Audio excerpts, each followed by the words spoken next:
Welcome back, football fans, to another episode of Necessary Roughness here on the Bite Size Sports Network. It's Tuesday night, so we're talking ball. As always, I'm your host, John Boyd, joined by my lovely co-host, Nick Winograd. And today we've got a special guest.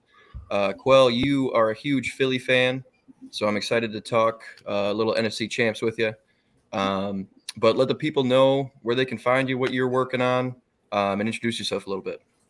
Yes, sir. For those who know, or those who don't, typically introduce myself. Well, yes, sir. It's the one and only Marquil Fripp Owens. Well beloved dubbed up to those who celebrate. If you don't, celebrate with me today.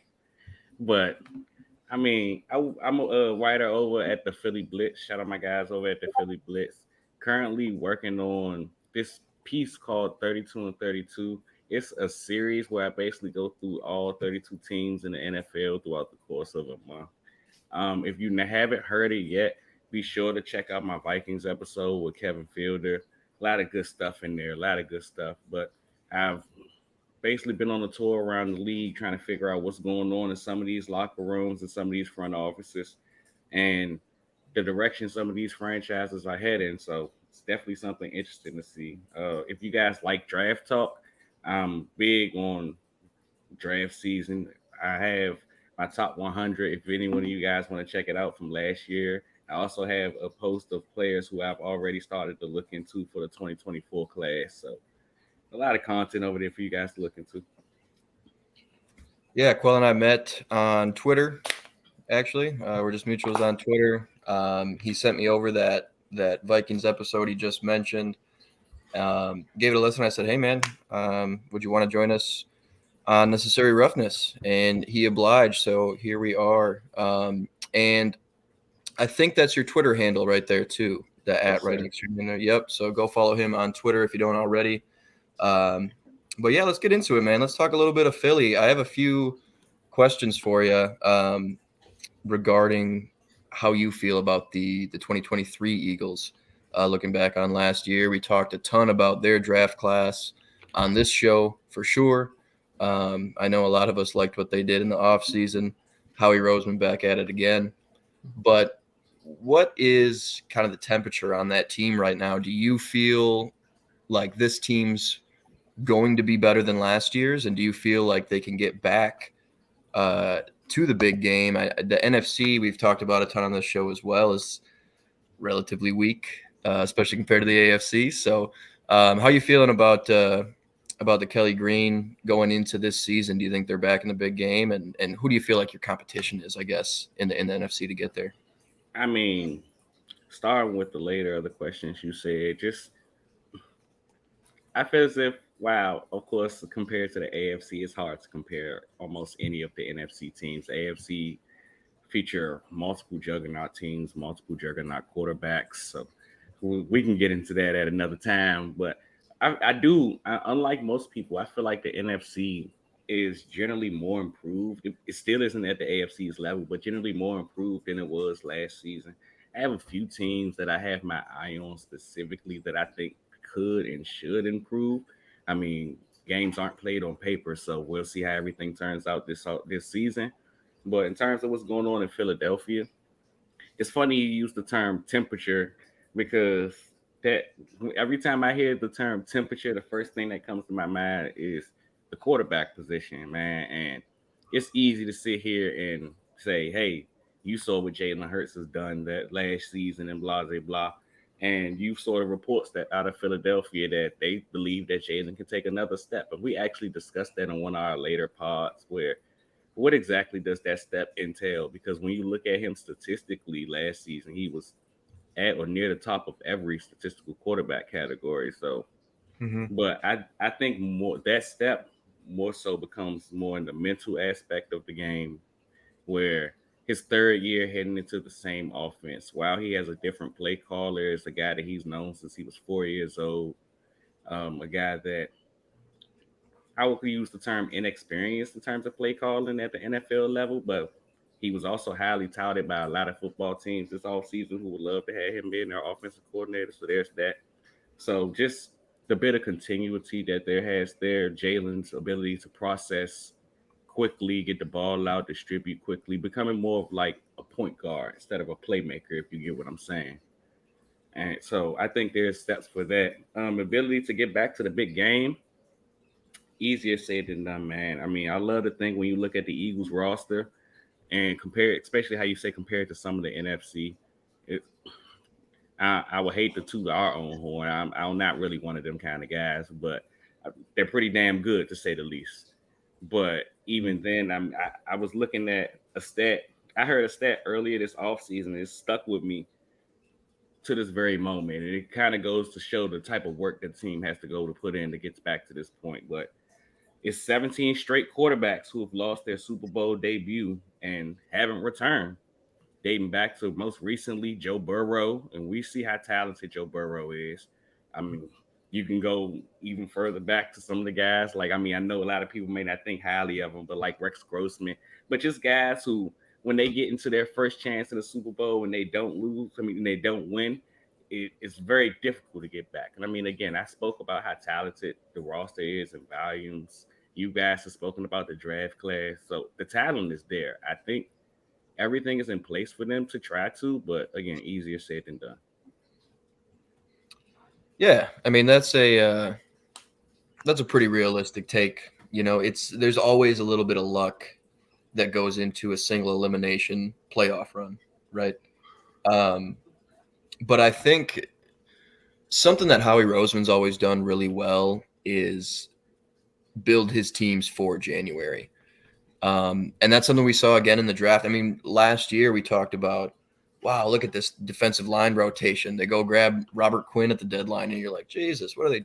Sure, stack him up. He ended up getting hurt, of course, during that run, but they got great production out of a guy like Brandon Graham, who's back for another year, Fletcher Cox back for another year. And then they go to the draft and they grab a couple of Georgia guys that look to really contribute to that defensive line rotation again. And that's what really it comes down to for me when I start to project out. Like when we looked at our full schedule predictions, Nick, you and I, and then we got towards the playoffs. Like that's what scares me about my Vikings is I feel like they don't really have it in the trenches. Losing Sayamalo, I think will I almost said hurt. I don't know if it'll hurt. It'll be a transition period. But you got four guys returning. Um, Cam Jurgens waiting in the wings, and it's still a really deep group on either side, offensive line and defensive line. And you mentioned looking at Jalen Hurts to sort of facilitate the offense more than be the engine of it. And I think we'll see that need to be the case as he gets a little bit older. He's not going to be able to shoulder the load in the running game as much as he has, or at least ideally he's not, right? Just to keep him healthy. But he's got such great weapons and he's got such a great offensive line that transition might be really smooth. You're starting to see him make great reads, throwing down the field outside the numbers. Jalen Hurts was one of the best quarterbacks in the league last year. Obviously, a guy like A.J. Brown can go get it. Devontae Smith can go get it. But he's giving him a chance and he's putting it on the money. So I could see him sort of. I mean, I think there's a chance last year was the best we'll see of Jalen Hurts, and maybe he's just that for his career, and that's a great quarterback. But if he takes another step just in kind of refining his game a little bit, that's when I think this team gets really dangerous moving forward. The detractors will point to that offensive line and say, oh, if you gave that offensive line to so-and-so, then they would do this. You can't really knock him, though, for the situation he's in. And he's got everything at his disposal to take that next step. How do you feel about the running game as a whole going into this year as they sort of transition? Obviously, Miles Sanders gone. But how do you feel about that running game? Sort of, I mean, Hurts will be a part of it. There'll be plenty of zone read, I'm sure. But how do you feel about the rest of that group collectively going into this year? Because that was such a strength last year. I actually feel really good. I feel better about that group this year than I felt about it heading into last year. And I mean, it's saying something coming from a unit who, over the last 2 years, has been one of the more dominant groups in terms of running the football. I think This year, though, it gets into more of the consistency of the running game. It's where talent, as long as everybody can stay healthy, first and foremost. Let's start with that. But it's where talent meets effort and opportunity, for lack of a better term. The things that's heading on in the trenches, as you said, with the four starters returning, whether it's Tyler Steen or Cam Jurgens that steps into the guard role, we'll see. But either way, the consistency at the offensive line will always be there. But now and this isn't a knock at Miles Sanders or anything. Miles Sanders is a really talented running back. He It's easy to date back to his yards per carry over the last few years and how again he's always ranked near or at the top of the league and things of that nature. But there's always that running joke that we say over with the Philly Blitz that you could have put one of us behind that offensive line and we probably average 5 yards a carry. So and Miles recently came out and spoke about his displeasure about his usage in the Super Bowl and things of that nature. And most of the pushback was, I mean, we would have loved to use you, but then you put the ball on the turf your first carry of the game. So it's kind of like when you got guys like Kenneth Gainwell, Boston Scott against the Giants, who they've shown they can be consistent. It's just about getting carries. Then there's okay, trying to figure out a way to distribute what's going on into the room in the room. That along with, of course, Jalen Hurts and his rushing contribution over the years. I think this year it comes down to again, like I said, if all of them can stay healthy, it's a much more talented running back room. They still have the depth of Kenneth Gainwell and the Boston Scats, but bringing in a guy like Rashad Penny, bringing in a DeAndre Swift who can contribute as both a pass catcher and in the run game, kind of opens things up and takes a little bit off of Jalen Hurts' plate. If you see what I'm saying, where I like to think that they will be a little bit more reliant on the run game this year than they were, I'll say last year. Last year, it kind of felt watching Philadelphia, it was a pass first offense. Where, I mean, if you look at the numbers statistically, they actually worked. They ran the ball at a higher clip than they passed the ball. But I think this kind of goes into what I was saying previously, where allowing Jalen to take the next step, taking some of what's going on his plate, putting it on other people, allowing him to be more facilitator, like a term you said, than basically the entire offense. So I think there'll still Mhm. be as much RPO and all of the things that we seen last year. I just don't think. I think like kind of how you said you see the best of Jalen Hurts, or there's a chance we've seen the best of Jalen Hurts. Statistically wise, yeah, there's probably an opportunity that did last year is probably the best that he ever do. But it kind of goes into the continued growth at the position and what they got going on around him, allowing him to become a better player, for lack of a better term. Gotcha. Yeah, I'm with you there. How do you feel about because and we've already, of course, touched on the pass rush, and as a huge component to any team's pass defense as a whole. Uh, but I feel like the only, and again, we're talking on paper. There's some unproven guys who will get plenty of snaps, but it seems to me like probably the weakest group is that secondary. Just, I mean, when you think about past Slay and Bradbury, who were obviously back, that was an excellent duo last year. We'll talk about that when we get to my cornerback rankings, of course. Um, but outside of that, it's sort of an injury away from being a pretty rough group. Well, to give some pushback to you Go ahead. there, and as we said, this is more so of the Eagles roster heading into this season. Hmm. Last year, I would have certainly agreed with you. We were injury away from catastrophic problems at that position. Hmm. This year, I'd kind of say the position of concern would probably be more at linebacker, and that's just in a depth aspect instead of Sure. just the starters. But Hmm. in the secondary, like let's say, God forbid, a guy like Slayer Bradbury went down, I think they would feel mighty. Like over the last few days at camp, I believe they've had Josh Jobe and Greedy Williams interchanging at the cornerback position with Bradbury out. So they will feel Sure. really good about the acquisition with the recent acquisition of a guy like Greedy. And I mean again, as I said earlier when we was talking about Rex Grossman, it's easy to discard somebody because of their past, but it seems like they have. When you look at the guys they've brought into their room, with the exception of Zeke McPherson, who seems to stuck around, they must think the world of him. I think he's pretty talented, but Mm-hmm. they've seemed to have a thing for going to go get not only just SEC players, but some of those top tier cornerbacks that you've seen in college football that may have had issues elsewhere, like Josh Jobe, who was phenomenal at his time at Alabama, Mm-hmm. but he goes undrafted. They bring a guy like that in. As I said, with Ringo in the fourth.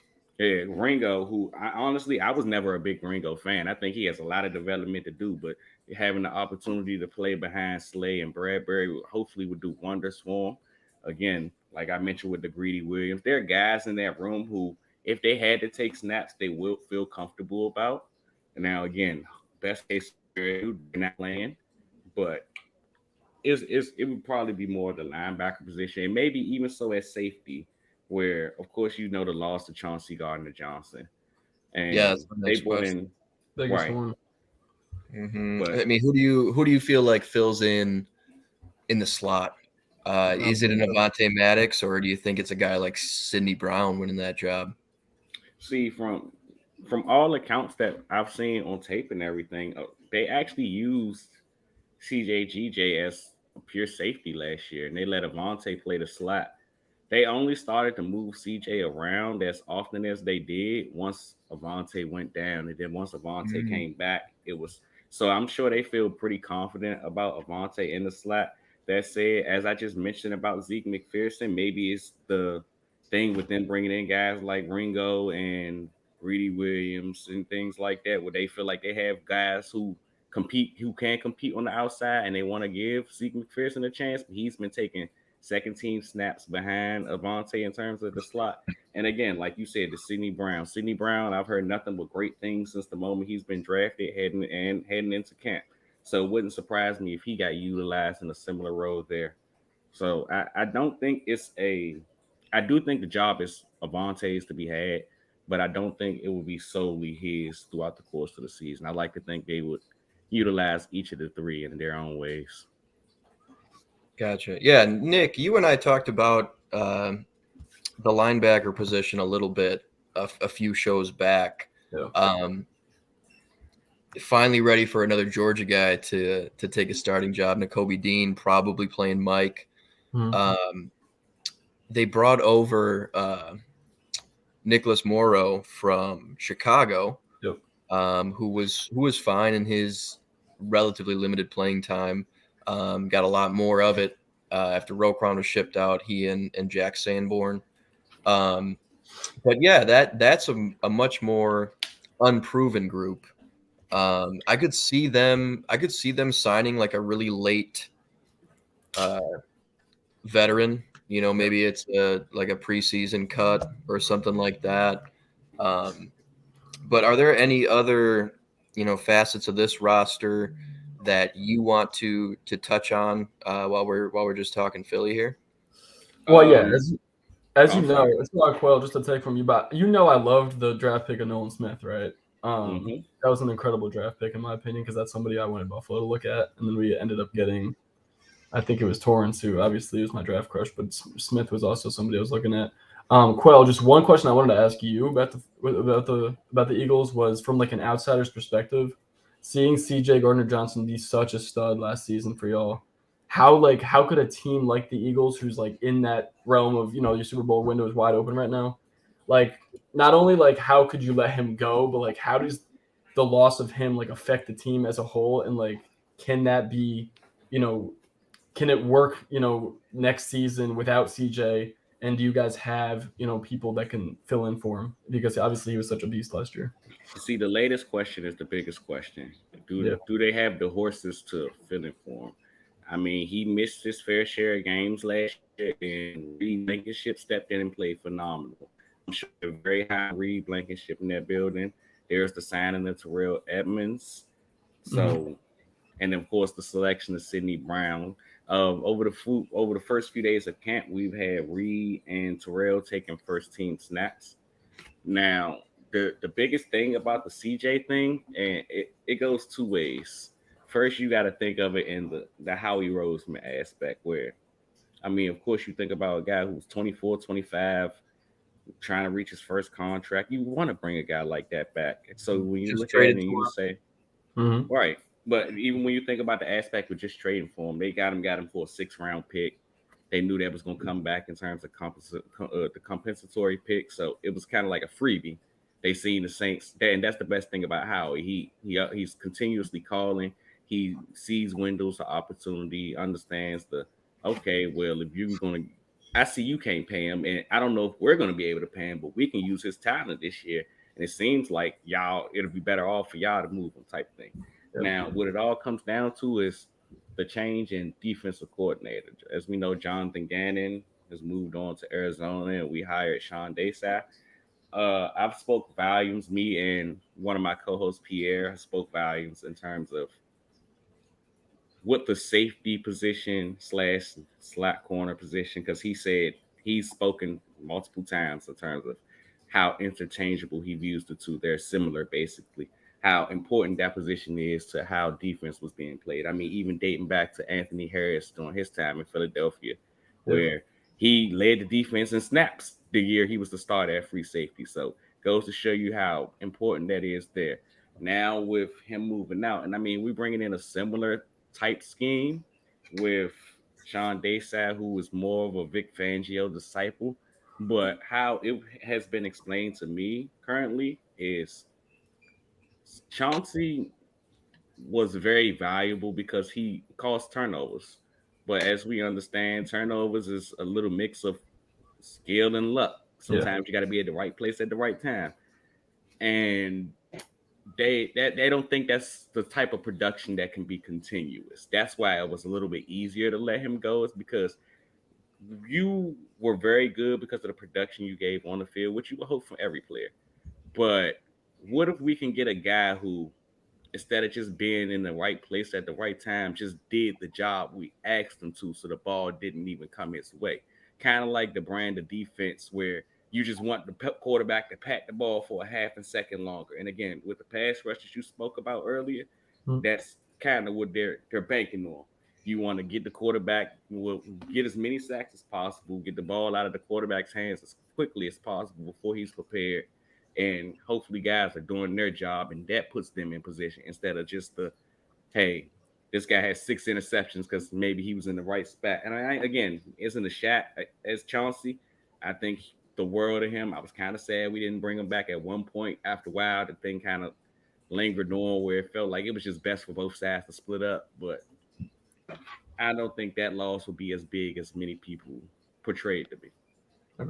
Yeah, and I know he had some issues with Jonathan Gannon that he really aired out after the Super Bowl. I'm sure you saw that. So it was interesting to see them both leave. You know, I thought when he moved on, I was like, oh, maybe they'll figure something out with Chauncey, because maybe that was kind of one of Sounds his like big that money issues. for him went Yeah, to Slay and Bradbury. Like they offered the contract to Chauncey first, and from what I've seen and from what I was told, it sounds like him and his agent kind of overplayed the market. They thought that he had a big enough year where he can cash in.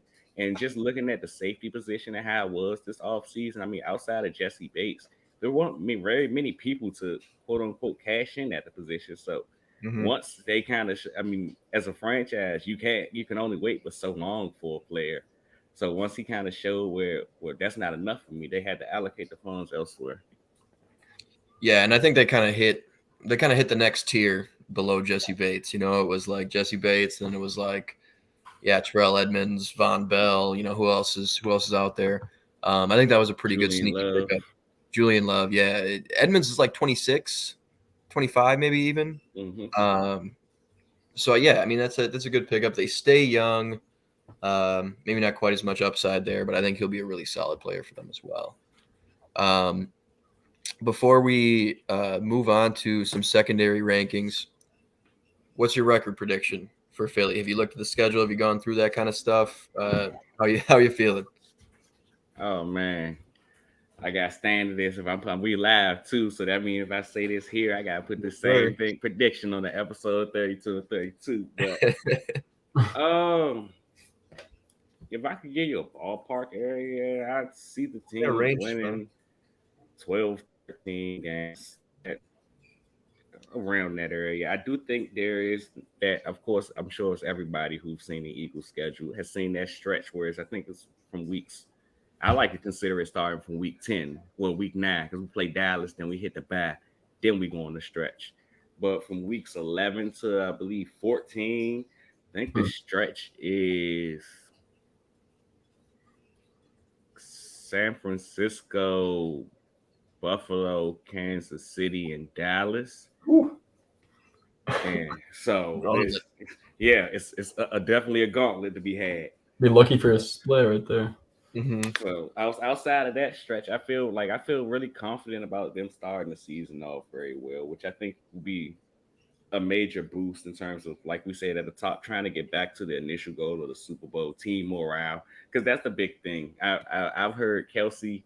I've been listening to the Kelsey podcast, and he was saying how he spoke with his brother, and he talked about how when he lost to Tampa Bay, it kind of makes you wish, well, specifically in the Super Bowl, when you lost that Super Bowl to Tampa Bay, it kind of makes you wish the team went 2-14 instead of 14-2 and did everything they did. And I mean, like Kelsey said, when he first heard it, it sounded like a bunch of BS, load of baloney.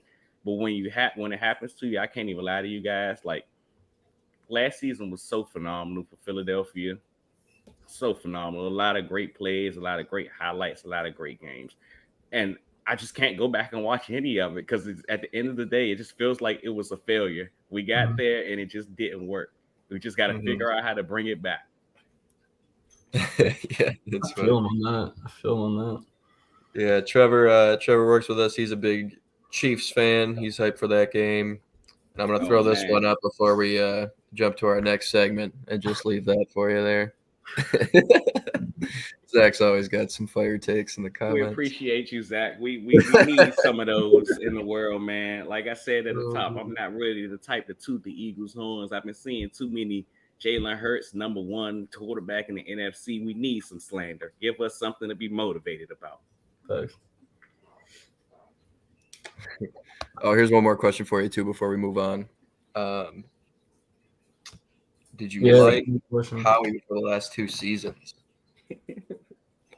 Before it all came together. That's a strange thing, man. And even I'll take it back a little bit further for you to give you the general scope of this question, man. Because Howie, like, it's this video on Twitter. I don't know if you guys have seen it, but it's a meme or a video of Philly fans basically joking like "F you, Howie," and he like, "That's how you gonna do me?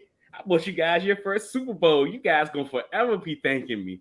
So even going back to the 2017 year, like quite before the 2017 season and slightly after, there was this niche against Howie Roseman. Now, how I explain it to people, I've said this on numerous episodes of my and different podcasts, but I've learned a long time ago. It was one day where, honestly, I ain't never told in this detail. I'm gonna keep it 100 with y'all today. Y'all getting the real content out of me.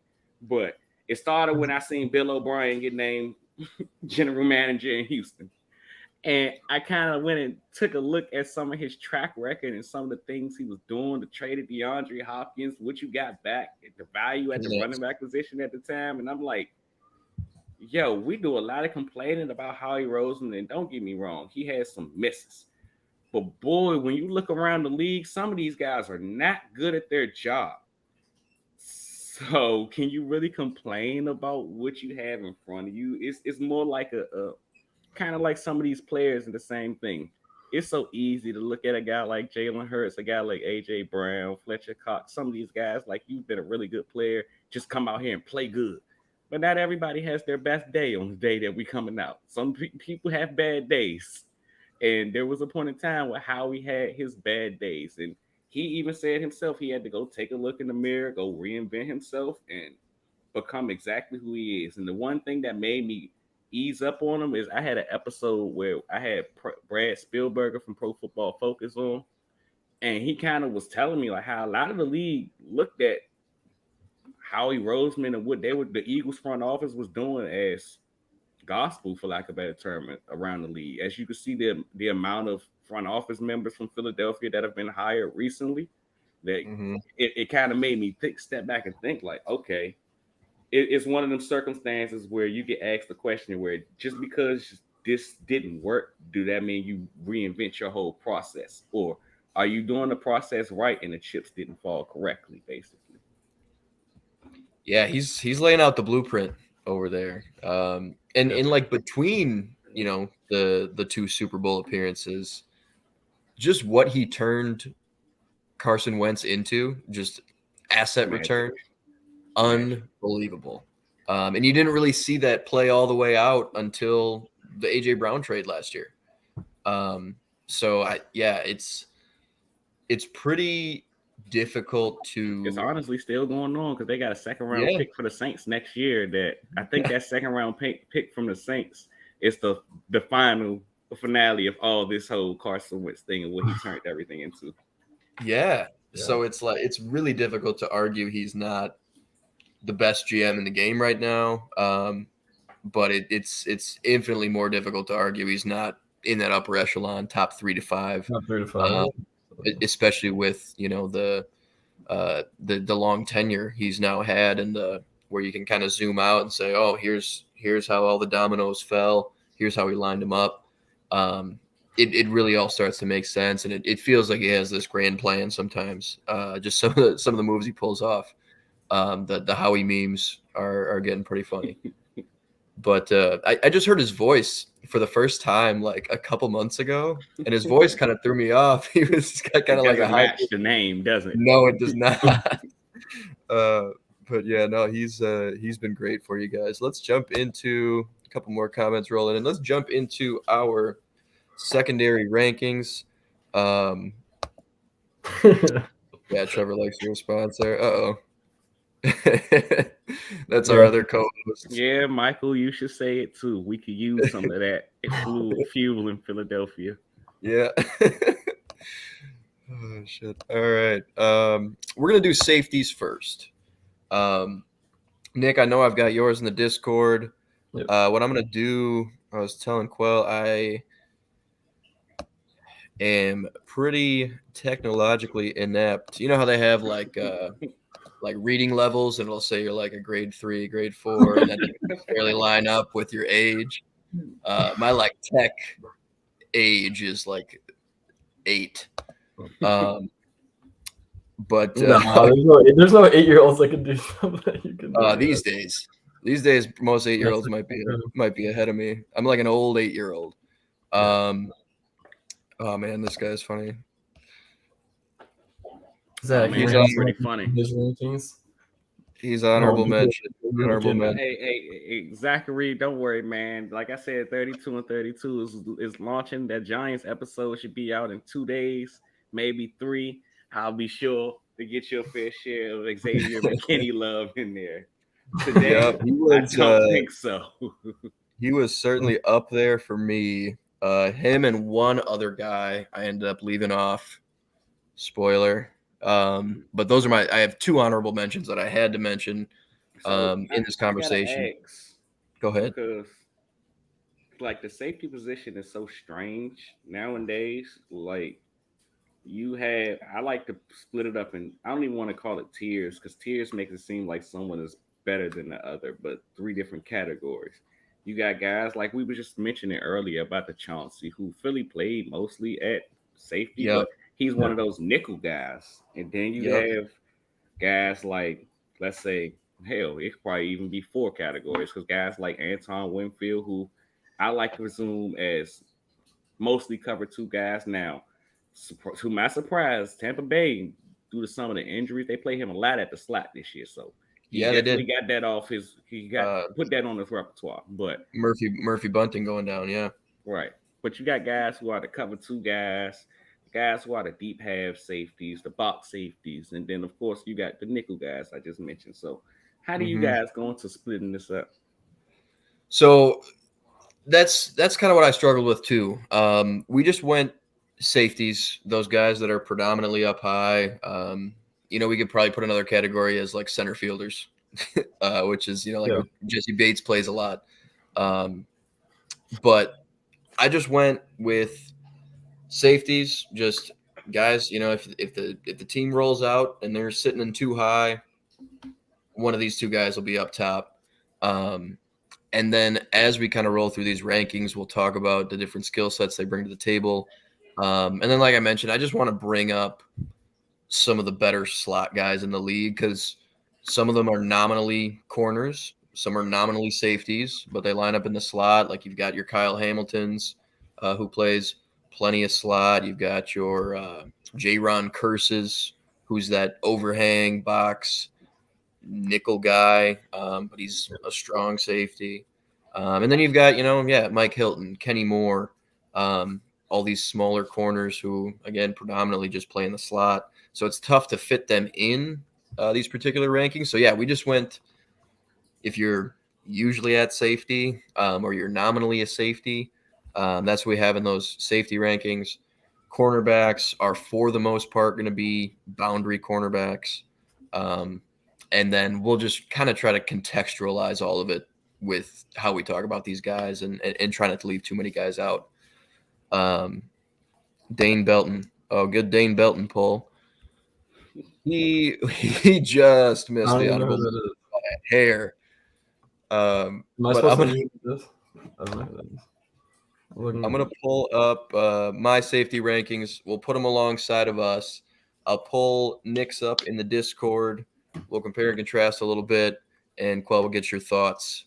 Feel free to jump in at any time. All right, here we go. Let's go. So, I think that some of these are easier to parse out than others. Kind of like how you were mentioning. So CJ's on my safety rankings.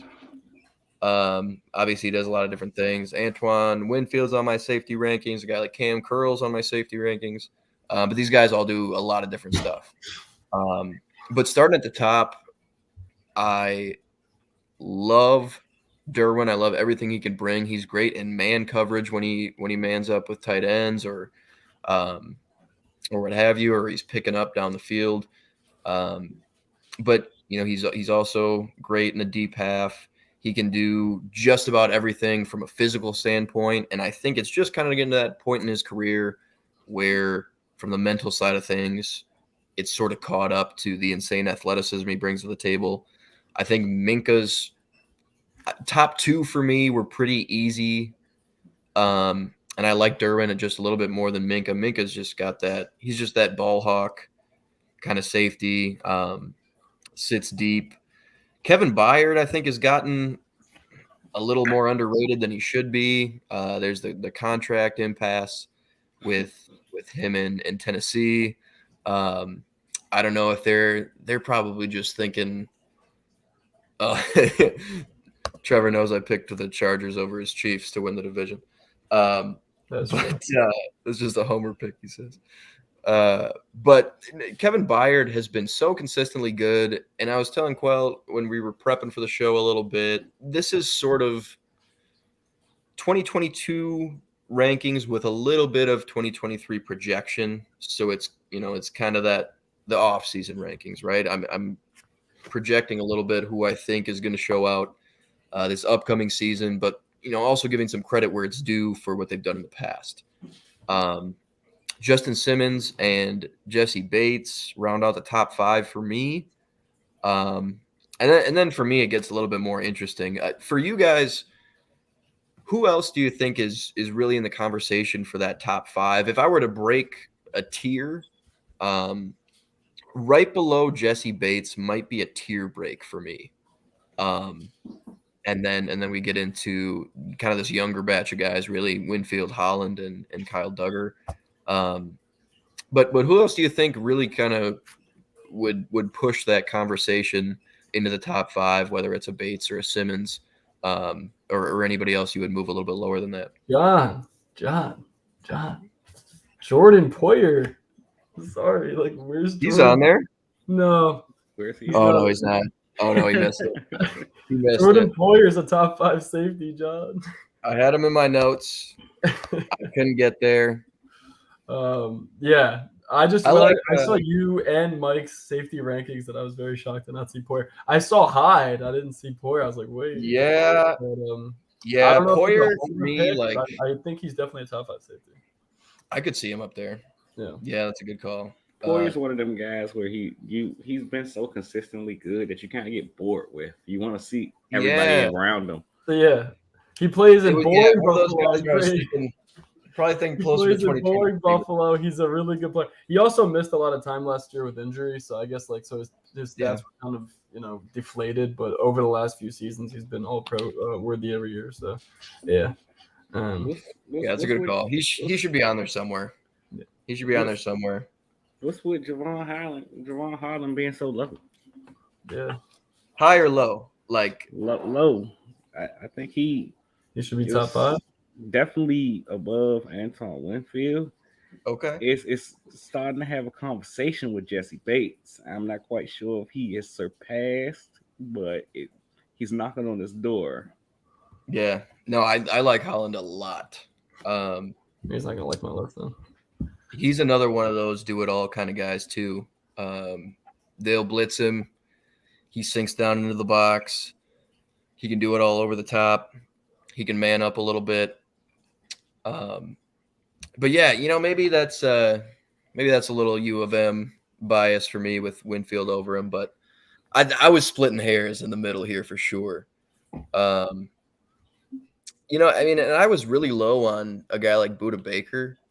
I got through 10, and this is when I still had I wrote a bunch of names out before I started to rank them. You know what I mean? Like I just put all the guys I felt like should be in that conversation, and then sort of went from there. And I had to talk myself back into Budda Baker a little bit because I feel like it was one of those things. Yeah, they were just shitty last year.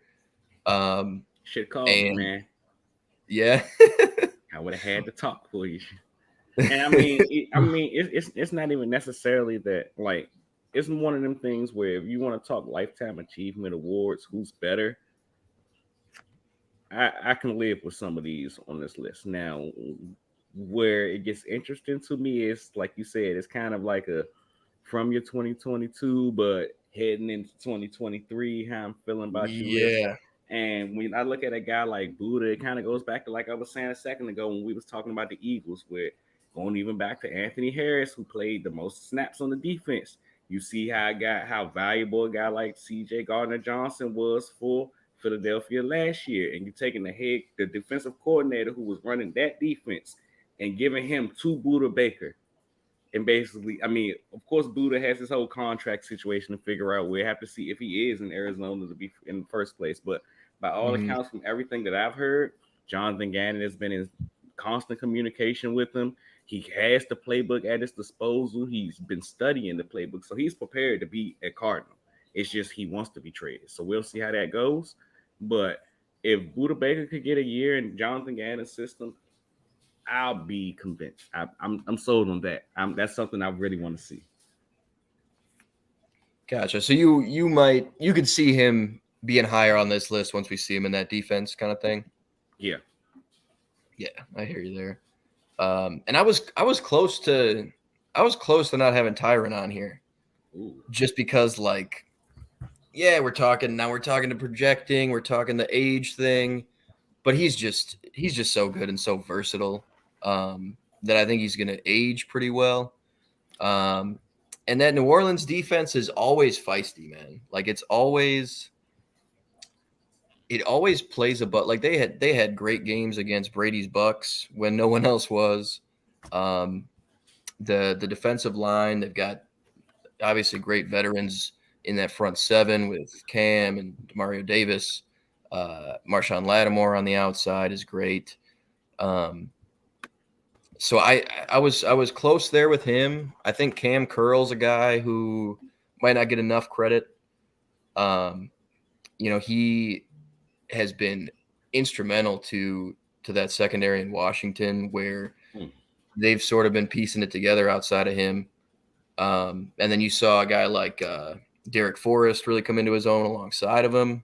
So all of a sudden, that's a pretty sneaky good group. Benjamin St. Juste, the extremely long corner. He needs to get it together, man.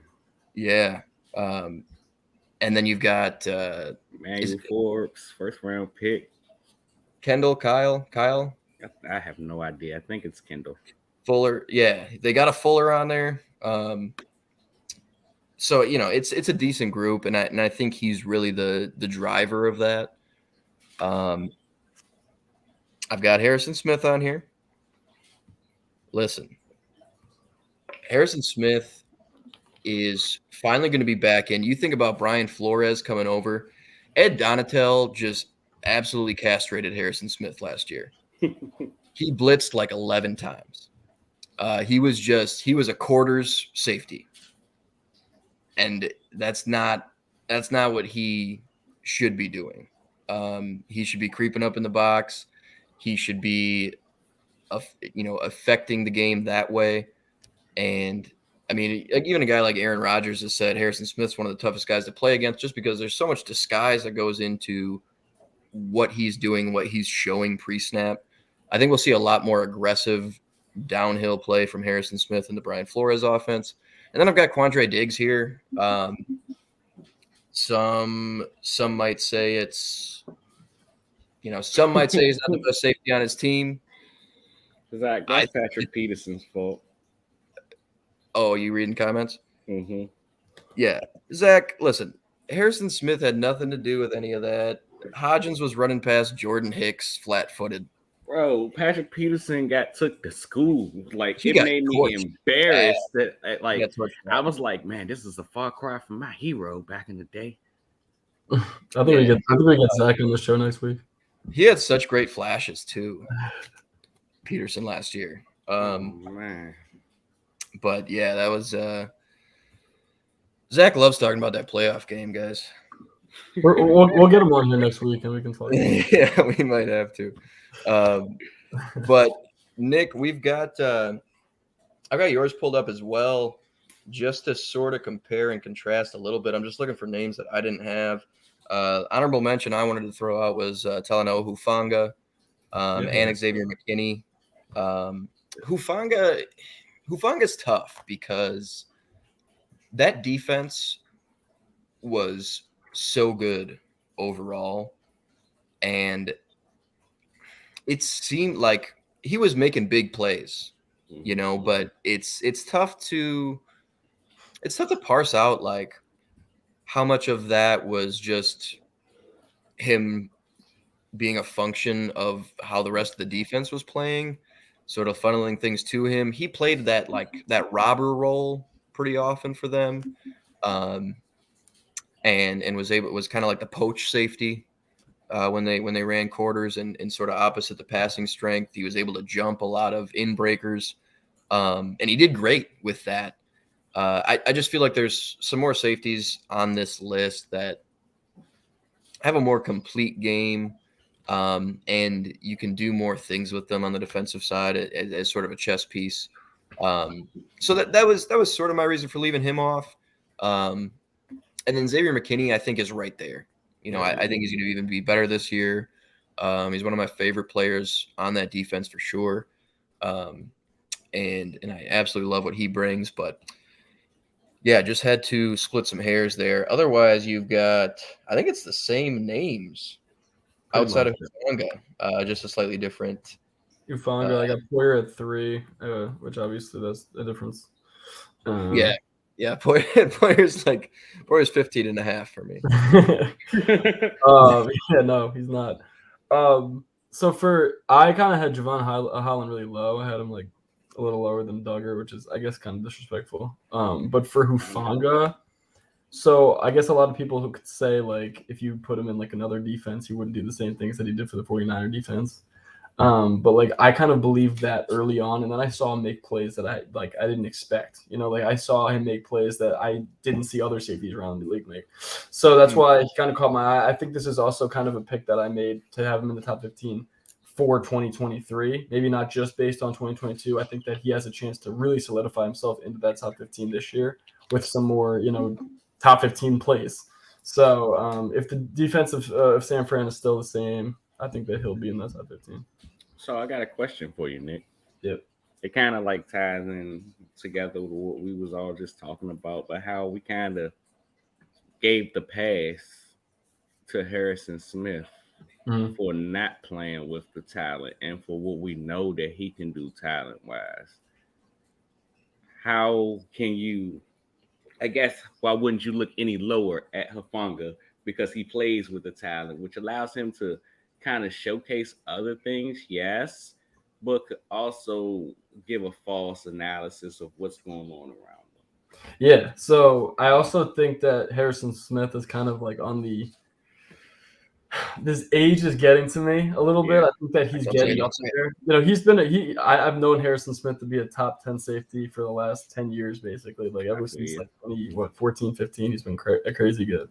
But Hufanga, yeah, it's a really good point. And like to have him in the top 15 is kind of a hot take. I just think that since that defense is so good and star studded, I think he was a Pro Bowler too, right? I think in his first year, like He would have been second team All Pro last year. he might have even been second team All Pro. I think that I kind of just thought about him and I was like, that guy on the 49ers I've been watching, like, yeah, he's playing with a lot of talent, and Harrison Smith maybe isn't. But I have both of them in the top 15. I think Smith still being there is incredible, even at his age. Hufanga is going to be a really good player if he stays in that. I'd love to see him like on another team because like imagine like all of a sudden he drops off and people will be like, oh, okay, like so we were right. But I think that if he continues to play in that system, obviously they're going to have a new defensive coordinator now. But yeah, I just think that he's got that potential to move up to that top 15 this year. So that's why I placed him there. He was first team All Pro. I just checked. Okay, so he's first team All Pro. He's got to be in the top 15. Yeah, sure. Yeah. I mean, he was good. He's got a good mention. Mm-hmm. Let us know down in the comments below any other safeties you want to give some love to. I'm going to throw up the cornerback rankings here, and I'll have Nick's pulled up on Discord. We can compare and contrast. And then, Quell, feel free to interject at any time with your thoughts. So I put a 16th on here just because I almost just put him over Marshawn Lattimore, but I don't think he's there yet. He's like my number one honorable mention is Martin Emerson out of Cleveland.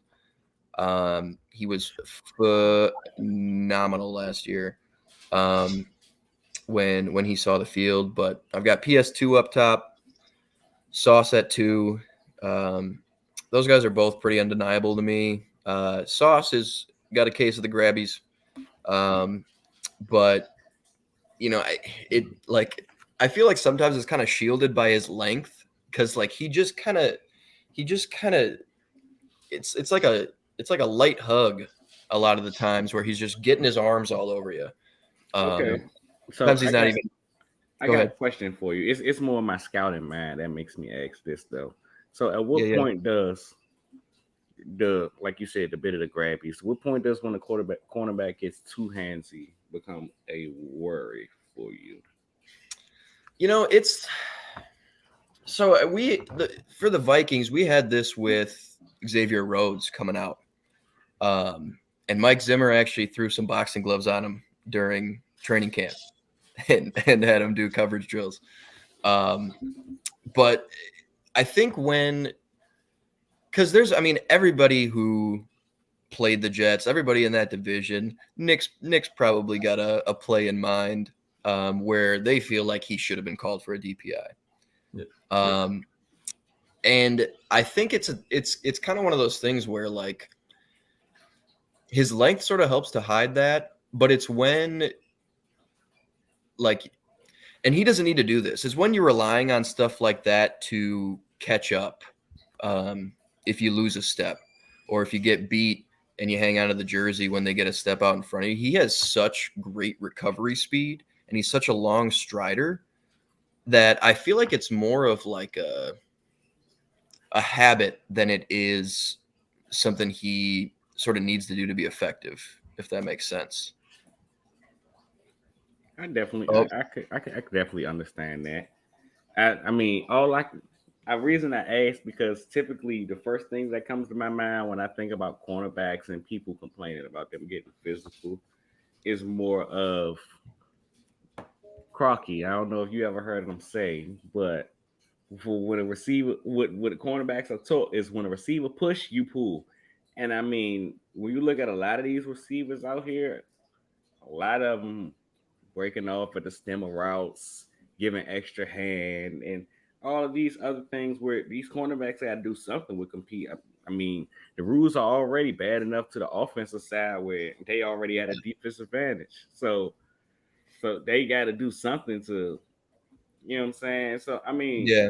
like it kind of reminds me of a Devin Devin Witherspoon rap that I watched. It was Illinois, Michigan at the end of the game where he got called for the pass interference against Ronnie Bell. And I can understand the call. He definitely pulled the jersey. He definitely played an impact of why the ball didn't get catch. At the same time, he got pushed off. What do you want from him? So at the same time, I think how I look at it is more of a can you match the aggressiveness that's in front of you? And it kind of goes to are the refs gonna let you play today? Are they not? Who's the matchup you playing against? If it's a finesse guy, I mean, I'm all for trying to get up under him, take it sober before the halftime, make it a little easier for yourself. At the same time, those are some calls you can get called for because he's not trying to fight through you. He's trying to run around you. So if you being grabby with him, you you liable to get those calls versus a guy. Let's say if we're talking college ball, Lamar Harrison Jr., who's going to get physical with you, who's going to use his hands. If he's going to use his hands on me, I should be allowed to use my hands on him, type Mm-hmm. thing. So I don't know, man. It gets weird when you're talking cornerbacks who are quote unquote like that was one of my things with J.C. Horn coming out. J.C. Horn, grabby, or even Physical. Cam Smith this year, grabby as hell, grabby as hell. They Mhm. just love grabbing people. At the same time, there's a difference between grabbing because you beat and grabbing to keep them close to the hip. So Right. trying to find the fine line. Right. Yeah. And I feel like Sauce can recover with his stride and his speed, and close that gap without having to rely on a little grab. But he's also got the length to initiate that contact at the line, and be, get his hands on your pads and you can't reach his. So that's another reason I feel like he's really effective. He didn't have a ton of crazy press reps. I mean, it was a lot of press bail, but he's I think he uses that length really effectively, and sometimes that comes off as just being handsy. You know what I mean? Um, we've got some angry fans. What is it, Zach? You want Fabian Moreau on here? Oh, there we go. Adoree Jackson, sure. Jalen Johnson's close, Nate. Jalen Johnson's close. I love me Uh, some Jalen Johnson, man. When I tell you, I mean, I say this all the time, like it's so hard. I gotta go rewatch games. Like I love watching films so much because it allows me to get the everything that I missed pregame. Like I remember Eagles Bears this year, and I was watching the game, and it was so hard for me to want to show him the love that I wanted to. But boy, when I tell you AJ Brown versus Jalen Johnson was fun. yeah. Jalen Johnson is no joke, man. I tell you. No, he's nice. He's nice for sure. And they've got a great young quarterback room going. Tyreek Stevenson was one of my favorite draft picks. I think he went way too low. He was incredible in man in college, and I think he's going to do great opposite Jalen Johnson. They're similar style corners to me too. Both really physical, um, not top end athletes, but really good technically. Mhm. Um, Lee said, "Yeah, grabbing back a quarterback is okay if the refs don't call it. That's a good I call." agree. Um, yeah, exactly. And they're out of their own space. Exactly. They have as much a right to the football if their heads around Right. as well. Vegas Knights are killing. Congrats to the Denver Nuggets. It's officially football season as soon as hockey's over. Um, I think I've still got Darius Slay at 4, and I've got James Bradbury at 6. And I think there's one more year for Bradbury, at least at that high level he's played at. They're both kind of hitting that 30, 31, whatever. But that wasn't really a factor for me. I think they're still, going to be really effective this year. Darius Slay, I think, we talked about the Chauncey Gardner-Johnson thing where it's like, is he just in the right place at the right time? He's forcing turnovers. Is this luck? Is this skill? Darius Slay has all of it. Like, he's forcing turnovers by just being really good. Like, he is just, and that's what I was just about to say. When you talk about those two, and it kind of just like we discussed at the safety position, it's a lot that goes into it when you talk about some of these positions. Like when you talk about a guy again, like we mentioned with Harrison Smith and Hala Tafanga, when you talk about the people around you, the scheme that you plan in, all of those to consider, all those things matter. And consider how Slay and Bradbury will be asked to be used over the next 2 or 3 years, assuming that's how long they're there. It should add some juice to them. I mean, they're not playing as much man coverage as they once were back in their prime. They playing a whole lot of quarters, keeping everything in front of them. They're gonna play some man when asked, maybe even a little bit more cover two than they once were. But I think there's still room as long as they're not forcing them to use their quote unquote athleticism. As long as they can play with technique and keep everything, you know what I'm saying? They should be very fine. Then you got guys like Jair Alexander who gets the whole package, man. I don't know what. It kind of disturbs me how Green Bay used him for the early portion of the season. So they had another Fangio disciple calling that defense. Joe Barry was not. He was not putting those guys in a position to succeed. All that talent on the defensive side. You saw him really get into his bag a little bit, though, against the Vikes when they went to that cover one double, let Jair jam. He had safety help all day, don't get me wrong, but, I mean, he was really good at the line of scrimmage, and he was really good in trail, even when they had that north-south double. And I think, like, given – Joe Barry staying on for another season, I think we're going to see more of that. I think he'll allow these guys to play a little bit more downhill.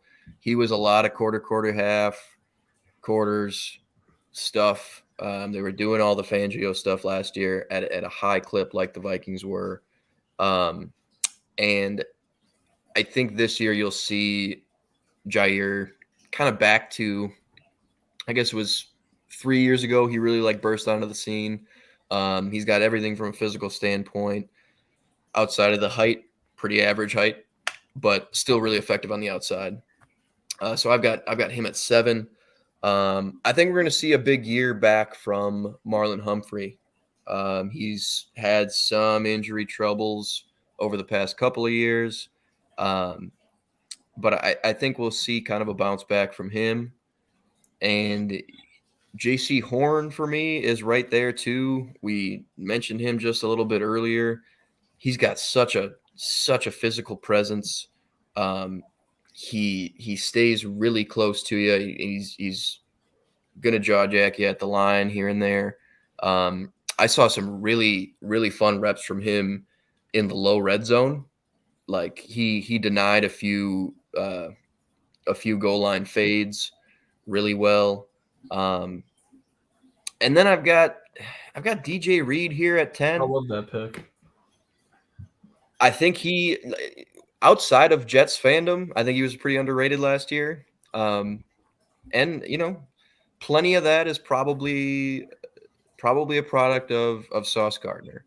But DJ Reed was targeted a shit ton because they didn't want to throw at Sauce Gardner, and he held up really well. John, you know who Sauce Gardner and DJ Reed remind me of? It reminds me of Jaguars, Jalen Ramsey, and AJ Bouye. Like, I think they have nice. They have that potential to be like that. No one was throwing at Jalen, so they were just throwing at AJ, and AJ would completely held his own and was like, I'm now one of the best corners as well.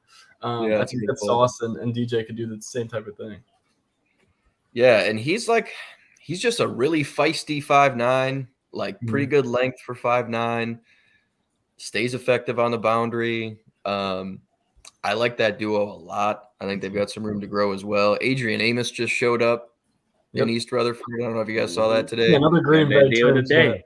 Another Green Bay trade jet, man. Aaron's getting his guys, man. He's got a what is he? He's got a wish list. He said, "I'm gonna get them a ring one way or another." Yep. Jamel Dean for me. He's like he was good in man, but when he was in the deep third for Tampa Bay, he was so locked down. So I like him, another big physical corner. Tyson Campbell for Jacksonville had an awesome year last year. Pretty unheralded by a ton. I think he was like second or third best PFF rating for the season, something wild like that. But he was great for them. Might be a true number one. Charvarius Ward in San Francisco was phenomenal. He was matched up with wide receiver ones all day, every week, and did a really good job. And I've waxed poetic about Michael Davis on this show, and our buddy Trevor's probably sick of it. But in the absence of J.C. Jackson last year, he was isolated against X receivers consistently and held up in man coverage a lot. They had him in mag coverage a ton. Anytime they saw a 3x1 or a 2x1, they'd go Meg to his side and he'd be on the single receiver side. You left Asante Samuel with quarterback eyes, let him make plays and jump stuff. And Michael Davis was just shadowing number ones like a lot.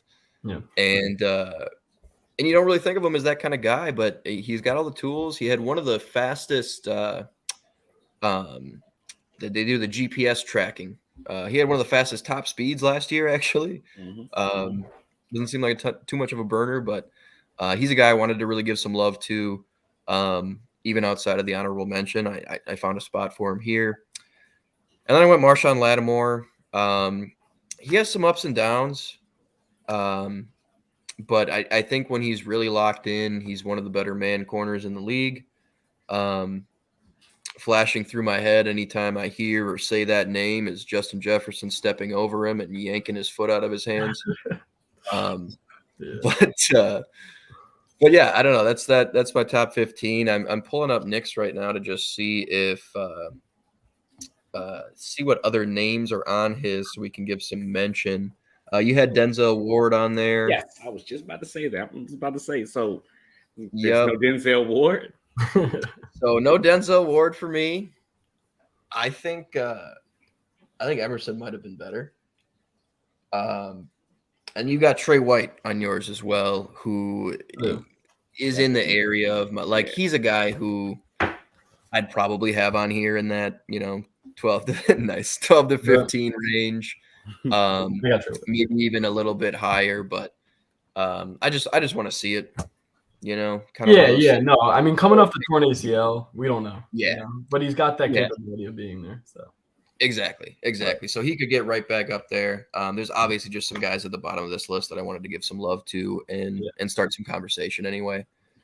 But yeah, any thoughts in the comments? Any thoughts from you, Nick or Quell, on this list? Nick, we had a lot of the same names, just slightly different order in some spots. Yeah. But yeah, what do you guys think? So, if I had to give some pushback a little, go ahead. It's gonna sound harsh because if you search my name on Twitter and this player, you'll probably see a lot of nothing but good things. I'm a huge fan. That said, I think he might be a bit too high. Tariq Woolen. I think it's another one of them cases where we spoke about Tyler Hufanga earlier, where the things going on around you, and not even in his case, it's not even just the talent around him. I think it was one of them cases where prospect falls in the perfect spot in terms of scheme, usage, all things of that nature. The things he's asked to do, it reminds me a lot. I call him the defensive DK Metcalf because the things they asked DK to do on the offensive end, it's not very different from what he was asked to do at his time at Ole Miss. They haven't asked him to develop much. They haven't asked him to do, He do a lot of the same things, and I mean, how I see it is that's okay. If you can fit into this offense, you can help us win. You can be a big part of us being successful. That's how I feel about Tark. Like the things they ask him to do, he's generally successful at them. He's really good where he can keep everything in front of him. They operate just off athleticism, not letting him get beat. There are Mhm. other things he can improve at the same time. Like if we had the same conversation 365 days from now, I probably have no problem with him being at 5, especially with the draft pick of Devon Witherspoon, where it kind of like you guys just laid out with AJ and Jalen, where at some point you got to throw the ball to somebody. So who you want to target? So I think Mhm. it's going to showcase his ability to showcase his growth, development that he's went through this offseason. That said, there are a lot of things I want to see from him on tape before I'm a firm believer in him in the top 5, for lack of a better Yep. term. Yeah. Like I probably No, switch yeah. him and Jair. Okay. No, that's a good call. And yeah, for me, it's projecting a little bit for sure, just because, and this is trying not to wait, or weigh that, like, what was it, 5 picks in 6 games stretch in the Yeah. middle of the season there. So I'm trying not to weigh that too heavily, but for me, it's just one of those things where, like you said, he's got plenty of room to grow. But if a few of those things get ironed out from a technical perspective, there are just things he can do physically that nobody else on this list can do, other than maybe Sauce. Yo, Um, y'all see what Lee said? He's serious. I had to go check because I thought he was joking, but he's serious. Hang on. 6'1"? Probably this one. No, talking about. He goes, "Are you serious? It's seriously 6'1"? Okay, they This going one here. home. Here we It's go. over. Finish with. Nah, it was the 6-1. They Oh, going home. Series is okay. over. There's no Yeah, more man. sport. It was Football baseball, season. but Yeah, baseball is going on, I guess. Twins might win the shittiest division in baseball, so we can go there. Here's a good one from Trevor. Which young guy not in the top 15 has the best chance to jump into the top 5 over the next 2 years? mm. So we can talk, I guess, rookies coming into the league. We can talk last year's class of rookies, and whatever other young guys you can think of outside. Oh, if I could give you guys one, shit, Go ahead. I could stand on this, and it's gonna sound very oppy. I'm in enemy territory at this point, but I mean, if it helps, I live in Washington D.C., so I pay attention to what's going on down here. But Emmanuel Forbes, I can see that young man being in the top 5 over the next 2 seasons. I think the world of Emmanuel Forbes, honestly. Like I told you guys, I'm real big on the scouting process, looking at Yeah, these you're players' a tape tape, guy, so all you're not like just talking about yeah. the pick sixes. I'm a tape head. Like it's bigger than the Yeah. pick sixes. It's what he offers. Like and it makes the best thing about it is I love what he offers in man coverage. That's my favorite trait about him. Best thing about it is Washington runs zone. He ran zone 75% of the snaps he took in college. So he's like the best of both worlds. Just put me where you want me. I'm gonna go get the football. And I see people who gave pushback to, well, Christian Gonzalez was on the board. Why'd you take him? And my whole thing is, I mean, wow, I just sat here and said and talked about the Eagles. There are some teams who just value players being in the right place at the right time and just making the right play. There are some teams who value the football. And from everything I know about Washington, they value the football. And when you look at a guy like Emmanuel Forbes, where compared to Christian Gonzalez, that's where the interceptions you just talked about came into play. It's not just the fact Mhm. that he had 14 interceptions and 6 pick sixes. It's the fact that when you look at both of their tape, one of them is playing the football, the other one is playing the receiver. And you want to get your offense the ball back. You want to get this young quarterback and Sam Howell as many opportunities to score as he can. So, like, I can see, and there's a high likelihood, in my opinion. And if I'm wrong, hope you guys come back and find me because I deserve to be trashed about it. But I feel really good about Emmanuel Forbes and his ability, what he should turn into this in the NFL. That's not a bad one, because he I think his ceiling's pretty high. But he's a guy who I feel like he could have a pretty low floor too. Just when you consider the build. But he's definitely got all the skills there. I mean, if he packs on 10, 15 pounds Yeah, I with mean, I see, it's it's not much of an issue. he could be a the worst case scenario. He's a Keely Witherspoon, high end quarterback two, probably not quite a cornerback one, probably be because of the size that you laid out. But if you take the size out of the equation, I think, and I mean, again, just dating back to past things that we've learned over time, what made me really open my eyes to this again on the offensive end is Devonta Smith. I've seen Devonta Smith work some of the greatest defensive backs this league has to offer, whether they want to play physical or they want to play finesse. So, I mean, if I while it does concern me, he's so small. That 166 pounds isn't ideal. I think there's a path based on his play style and what he brings to the table schematically for him to be one of the better cornerbacks. That's a good call. Oh, Nick, I didn't even notice we're hiding you here. Do you have any thoughts in that regard? Who might be able to kind of jump into that top 5 or so of the young guys that we've talked about or otherwise? Yeah, I think that J.C. Horn from Carolina. I feel like that team might be on the rise, and we've talked about all episode that there's been so many times where a guy might not be like the full package, but he looks really good in like a system that's really flourishing. So maybe if that Carolina team can kind of turn it around this year with with the acquisition of Bryce Young, maybe a J.C. Horn, maybe a Jamel Dean, gets into that top 10, So I really like what I saw from Tyson Campbell from Jacksonville last year as well, and obviously his team's going to be ascending. So I really think that these guys that might not be like the full package, but like they're teams that are on the rise. I think you look at teams that are going to be better this year, and then you kind of look at players around there, and like on the defensive end, especially with like Brian Flores in Minnesota coming over for the defensive coordinator. You look at guys like that. So for sure, Caleb Evans? what do you say? I just said, some of Caleb Evans love. Yeah, maybe Caleb Evans love. Marshawn Lattimore hasn't. I thought that he would be a lot better than he's turned out to be. Maybe he, ascends this year. Maybe Derek Carr, brings them to 9-10 win year. You never know. So I usually look with like these defensive players. I really look like how good their teams are. And I mean, when we're looking at like the top 5 right now, what we're looking at right now, all these teams are pretty solid. So.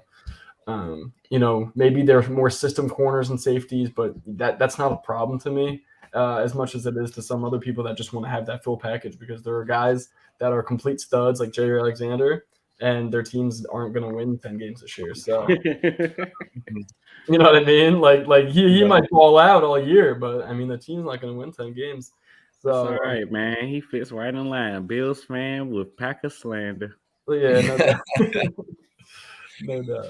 Yeah, he's just loyal to me. Yeah. I'm just coming at Michael. Yeah, exactly. But yeah, so JC Horn, I could definitely see jump into that top 5. As we're saying with Tariq Woolen, maybe not a top 5 guy this year, potentially could be that next year. And as Quell said, like if he is next year, then we're gonna come at him. But like, yeah, I could definitely see Tariq being, if he has another incredible season for Seattle and they continue to ascend, because I know that a lot of us had Seattle winning this division. So if they do and they continue to ascend like that, Tariq Woolen could be the centerpiece of that defense. So I can totally see that happening as well. That's a good call. For me, obviously, I've got Martin Emerson mentioned here. Yeah. He's 22 years old, 6'2", had a great rookie campaign. And Trevor, it's not just because you asked this question, but Trent McDuffie could legitimately get into that conversation. He was quietly really effing good last year. L'Jarius Sneed was really good last year. But McDuffie could get there. It makes me feel good about my Clark Phillips love, because I was a big Trent McDuffie fan last year. Like I said, to hell with that size, man. Trent McDuffie. It's like I told y'all before, man. I'm a big tape over traits guy. So Yeah. What you show me on tape means something to me. And when you watch Trent McDuffie played the position like he don't give a hell. I'm gonna play. I'm gonna play with a bunch of fire and fury.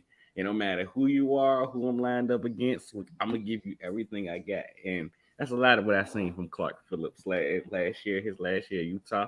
It'll be interesting to see how Yeah. Atlanta uses him. But Yeah, they're kind of similar from a prospect standpoint. What do you think of Roger McCreary? oh man, Roger McCreary. I loved everything he had on tape until he stretched his arms out. Then he had the little T-Rex arms. I was like, oh, poor Roger. What is it, 30 even? I think it was like 29 or something, though. Like it was, I really I like what wanted he's to done. like it, but it was like it's the same thing I be saying about Avonte Maddox. Like I love Avonte Maddox so much, man. But then when you throw the ball, I just see every night I fall asleep slowly but surely. Mike Evans going up with his tall arms, and Avonte Maddox little T-Rex arms just trying to reach. Like I can't.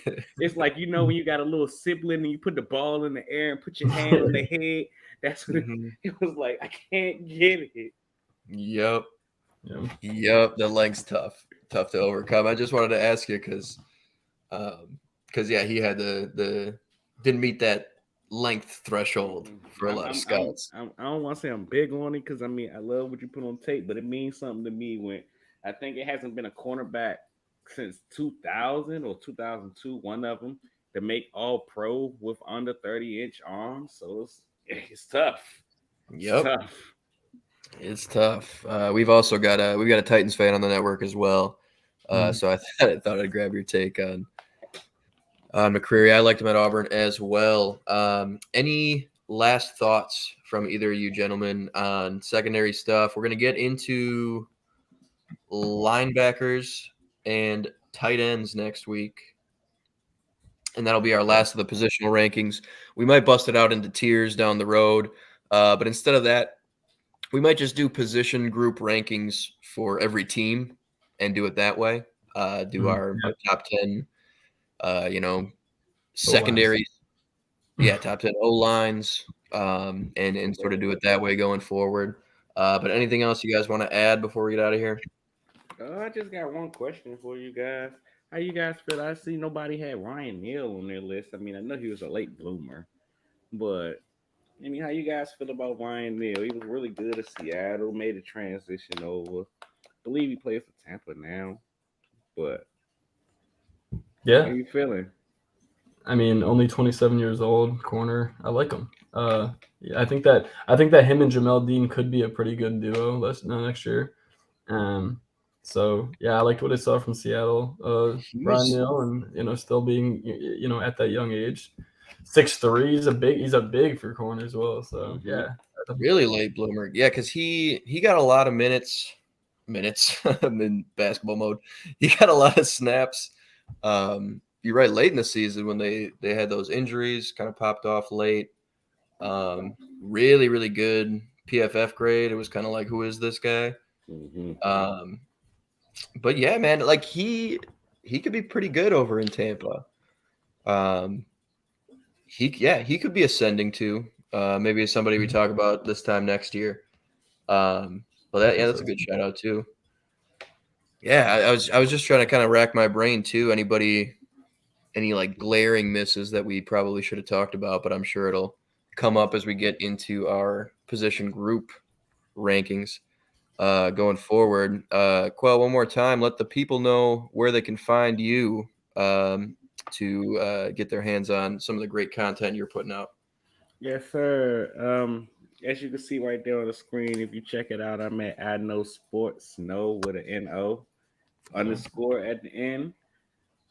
Content over wherever you get all your great content from Apple Podcasts, Spotify. If you want to look at the link tree and pick through all your choices, we even put it on YouTube sometimes, man, when we go live. So I got as much content as you look for. Like I said, at the top 32 and 32, I should have. I'm sorry, you guys probably won't care. I'm behind enemy lines at that point, but the Packers episode with Aaron Nagler should be out really soon. After that, we should have the Giants episode with my guy Brandon Olsen. But a lot of content coming out for you guys. I think I'm probably like 1/3 through the league. So just trying to keep everything pushing out, trying to get us through this dead period so we can get to some more football, man. Mm-hmm. Yes, sir. Yeah, I love what Quell's doing. I wouldn't have asked him on if I didn't. So thanks for joining us, man. Really appreciate it. This was a really fun conversation for us. Definitely, man. Appreciate you guys for having me on. Anytime you want to have me on, I know the Vikings and the Birds got an early season matchup. So if you guys want to set something up with Will guys and Matt guys, we could definitely do a pregame show or something of that nature. Yeah, man. Yeah, let's get into it. Week 2, right? Yes, Same as last year. Yeah, we'll be here. We'll be there, man.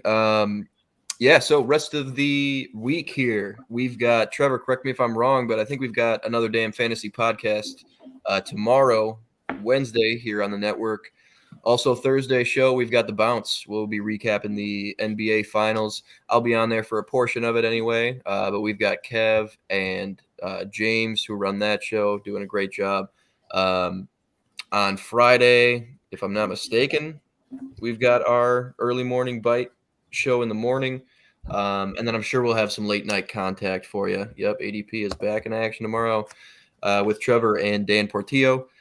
And over the weekend, I'm sure we'll have some late night content for you. There's a lot of goofy shit going around the sports world. There's the Zion stuff, which is going to be fun. We might do a late night bites and talk a little bit of that stuff. John Morant's decision from Adam Silver, all of that. And then we might even be talking about some even nerdier shit on Dweeb with James, Kev, and I talking Star Wars and all kinds of crap like that. So we've got to check that out. We've got all this stuff that you can nerd out about right here on the Bite Size Sports Network. Come back next Tuesday for another episode of Necessary Roughness. We're talking linebackers and tight ends. Thank you again to Quell for joining us. Nick, always a pleasure. Thanks, everybody in the chat. We'll see you next week. Thanks, guys. Always a pleasure.